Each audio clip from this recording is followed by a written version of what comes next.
இருக்கீங்களா? இருக்க சாமி.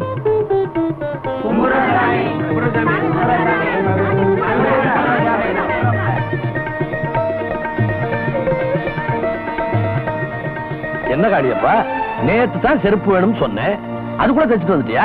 சாமி, நீங்களும் உங்க குடும்பமும் என் பரம்பரைக்கு செய்திருக்கிற உதவிக்கு என் தோலையே உங்களுக்கு செருப்பா தைச்சு போடணும். ஆனா இந்த பாவிப்பைய தோலுக்கு உங்க பாதத்தை தொடக்கூட பாத்தியதே இல்லையே. போட்டுக்குங்க சாமி.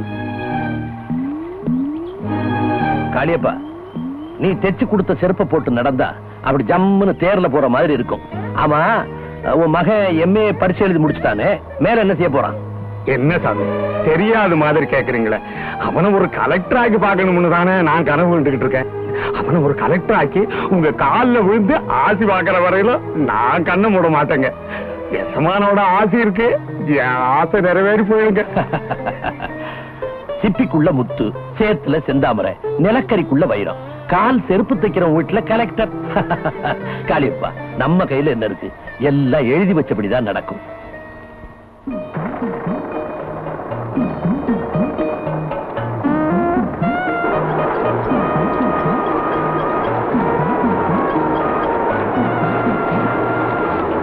வேலை பாரு.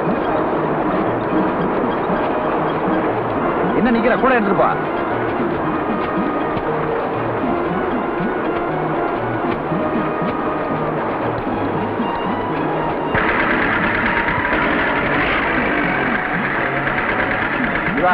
உரமெல்லாம் வாங்கிட்டியா? எல்லாத்தையும் வாங்கிட்டேன். இந்தா பில்லு. டேய், என்னடா இது? மூட்டைக்கு 4 ரூபாய் விலை ஏத்திட்டாங்க. இப்படி நாம வாங்குற பொருட்கெல்லாம் விலை ஏத்திடுவாங்க, நாம விக்கிற நெல்லுக்கு மட்டும் விலை ஏத்த மாட்டாங்க. இப்படி இருந்தா நம்ம எப்படி விவசாயம் பண்றது? ஊர்தவன் கணக்கு பார்த்தா உழ கூட மிஞ்சாது. பரவாயில்லையே, விவசாயத்தை பத்தி இவ்வளவு தெரிஞ்சு வச்சிருக்க. இந்த காலத்து பசங்க பள்ளிக்கூடத்துல கால எடுத்து வச்ச உடனே விவசாயத்துக்கு விவாகரத்து கொடுத்துறாங்க. நீ என்னடா பட்ட படிப்பு படிச்சிருந்தா என்னோட வயல்ல இறங்கி வேலை பாக்குற பாரு, நான் ரொம்ப பெருமைப்படுறேன்டா. சம்பந்தம் படிப்பு படிச்சுட்டேங்கிறதுக்காக நகத்தை அழுக்கு ஓட்டக்கூடாதுங்கிற ஜாதி இல்லடானா. பள்ளிக்கூடத்துல படிக்கிறது வெறும் எழுத்துதான். வாழ்க்கைய படிக்கணும்னா வயலுக்கு வந்தே ஆகணும். கரெக்ட். இந்த காலத்து பசங்களுக்கு தென்னை மரம் எப்படி இருக்கும், வாழை மரம் எப்படி இருக்கும்னு டிவியில வயலு வாழ்வு நிகழ்ச்சியில படம் போட்டுல காட்ட வேண்டியிருக்கு. அதனால தான்டா பட்டமளிப்பு விழா கூட இனிமே பண்ணைகள்ல தான் வைக்கணும். அது மட்டும் இல்ல, இன்டர்வியூல கூட நாத்து நட தெரியுமா, பாத்தி வெட்ட தெரியுமா, உழ தெரியுமான்ற கேள்வி எல்லாம் கேட்கணும். டேய், நீ கேட்கிற கேள்விக்கும் குமாஸ்தா வேலைக்கு என்னடா சம்பந்தம்? ஏண்டா, இன்டர்வியூல ஹேமா மாலினி பொண்ணு பேர் என்னன்னு கேக்குறாங்க. ஹேமா மாலினி பொண்ணுக்கும் குமாஸ்தா வேலைக்கு என்னடா சம்பந்தம்? பேசுறா. நான் மட்டும் சர்வாதிகாரியா இருந்தா என்ன பண்ணுவேன் தெரியுமா? 10 வருஷத்துக்கு பல்கலைக்கழகத்துல இழுத்து மூடிட்டு எல்லா பசங்களையும் சேத்துல இறங்கி நாத்து நடுங்கன்னு சொல்லுவேன். எப்படி? அதனாலதான் நீ சர்வாதிகாரியா ஆகல.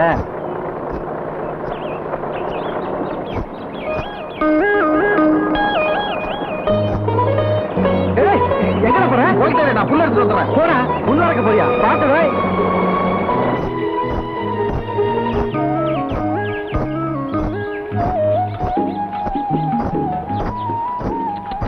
அசல் அசல் அசல் அசல்.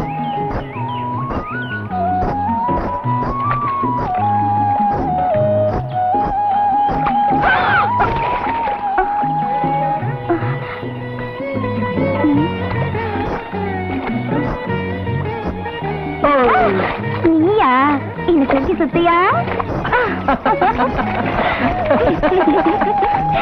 அப்பா, ஏயா கொஞ்ச நேரம் துக்குறதுக்கே இந்த மூச்சு விடுறியே. உன்னை நெஞ்சுக்குள்ளேயே சுமந்துட்டு இருக்கேனே, எனக்கு எவ்வளவு கணக்கும். என்ன நெஞ்சுக்குள்ளே சுமந்துட்டு இருக்கியா? எங்க பாக்கலாம். ஏயா என் மேல அவ்வளவு ஆசையா? அப்ப நான் சொன்னதுல செய்வியா? என்ன செய்யணும்? நான் உன் காதை கடிக்கணுமா, இல்ல கணத்துல முத்தம் கொடுக்கணுமா, இல்ல அப்படியே உன்னை தூக்கி? அதெல்லாம் ஒண்ணு வேணாம். அந்த புல்லுக்கட்டை தூக்கிட்டு என் வீடு வரைக்கும் வா. அது எதுக்கு புல்லுக்கட்டு? அப்ப ஒண்ணு செய்வோம், அந்த புல்லுக்கட்டை நான் தூக்கிக்கிறேன், என்ன நீ தூக்கிக்கோ, என் வீடு வரைக்கும் வா. இதுக்கு புல்லுக்கட்டே பரவாயில்லையா? அப்ப தூக்கு.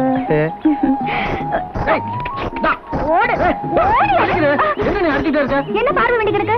போயா போயா போரட்டு கால. திங்கள் பிரசவிக்கும் நிறையுமா, திங்கள் பிரசவிக்கும் நிறையும்.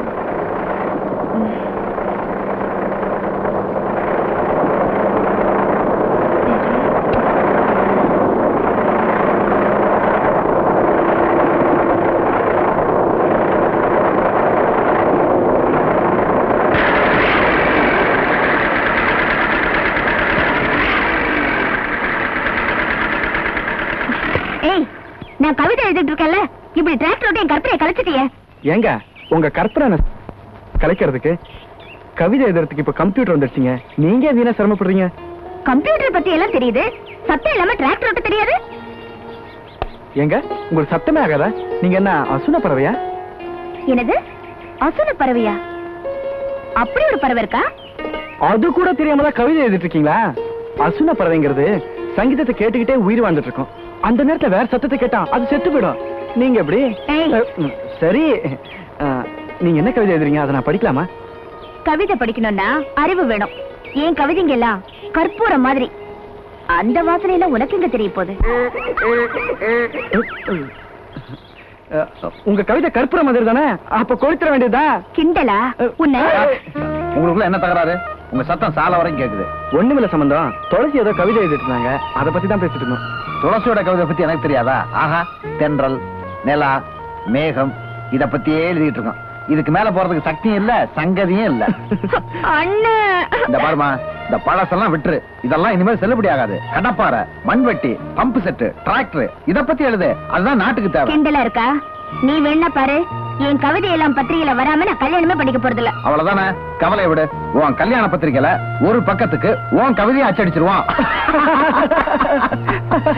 உன்ன புத்திசாலின்னு நினைச்சேன். உனக்கும் கற்பூர வாசனை தெரியல.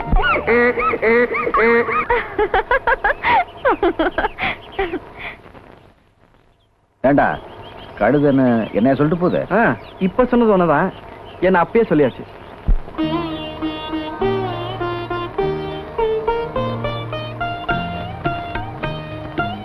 வாங்க வாங்க. சாமி, என் புருஷனுக்கு 4 நாளா காய்ச்சல், வேலை வெட்டிக்கு போக முடியல.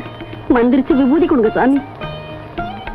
நெத்தியில பூசி தலாணி கடியில வச்சுக்க, 2 நாள்ல சரியா போ. சரிங்க. வாங்க சீக்கிரம். சாமி, என் புள்ள 3 நாளா எது கொடுத்தாலும் வாந்தி எடுக்கு சாமி. புள்ள பயந்துருக்கு, நல்ல உடம்பெல்லாம் பூசு, சரியா போ. சரிங்க சாமி. வந்துருங்க.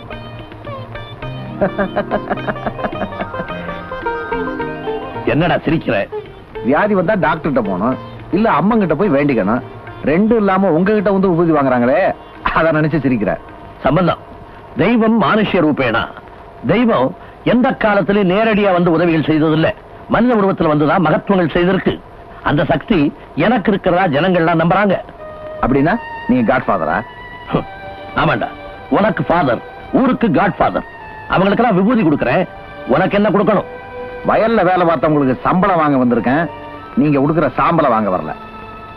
இத சாம்பல் சொல்றியா? இந்த விபூதி உங்களுக்கு எல்லாம் சக்தி கொடுக்கலன்னா நீயும் ஜனங்களும் வேலையே செய்ய முடியாது. அந்த ஜனங்க கால்ல சகதி பூசலைன்னா நீங்க நெத்தியில விபூதியை பூச முடியாது, தெரியுமா? சின்ன பசங்கடா நீங்க எல்லாம். உடம்புல ரத்த சத்தம் போடுற வரைக்கும் தான் இப்படி எல்லாம் உங்களால பேச முடியும். பிறக்கிறதுக்கு முந்தி எங்க இருந்தோம், செத்த பிறகு எங்க போறோம்ன்றத சிந்திச்சு பார்த்தா கடவுள் நம்பிக்கை உங்களுக்கு எல்லாம் கட்டாயம் வந்துடும். அப்பா, பிறப்புங்கிறது ஒரு விபத்து, சாவுங்கிறது ஒரு சம்பவம். இதே சாமியோட சம்பந்தப்படுத்துறீங்க. மகனே, அவன் இல்லாம ஒரு அணு கூட அசையாது. விதைக்கிறது மனுஷன், அதை விளைவிக்கிறது ஆண்டவன். மண்ணை தோண்டறது மனுஷன், மழையை பெய்ய வைக்கிறது ஆண்டவன். அட நீங்க வேற, ஹெலிகாப்டர்ல பறந்து போய் மேகத்துல சில்வர் நைட்ரேட் அடிச்சா மழை ஜில்லுன்னு பெய்யும், உங்க உபதி அடிச்சா மழை பெய்யுமா? அந்த சில்வர் நைட்ரேட் அடிக்க மேகம் வேண்டாம், அந்த மேகத்தை படைக்கிறது பகவான் தான். மகனே, தெய்வ நம்பிக்கைன்றது வேற ஒண்ணும் இல்ல, மனசாட்சி தான். அந்த மனசாட்சி உள்ளவன் தவறு செய்யவே மாட்டான். அப்ப இது வரைக்கும் நீங்க தப்பே பண்ணதில்ல? பண்ணிருக்கிறேன்டா, பண்ணிருக்கிறேன். இப்படி ஒரு நாத்திக பிள்ளைய பெத்தெடுத்து சம்பந்தம்னு நாயன்மார்கள் பேர்ல ஒண்ணு வச்சேன் பாரு, அதாண்டா நான் செஞ்ச பெரிய தப்பு, தப்பிக்க முடியாத தப்பு.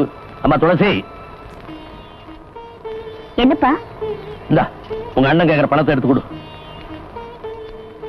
நம்ம கையில என்ன இருக்கு, எல்லாம் எழுதி வச்சபடிதான் நடக்கும்.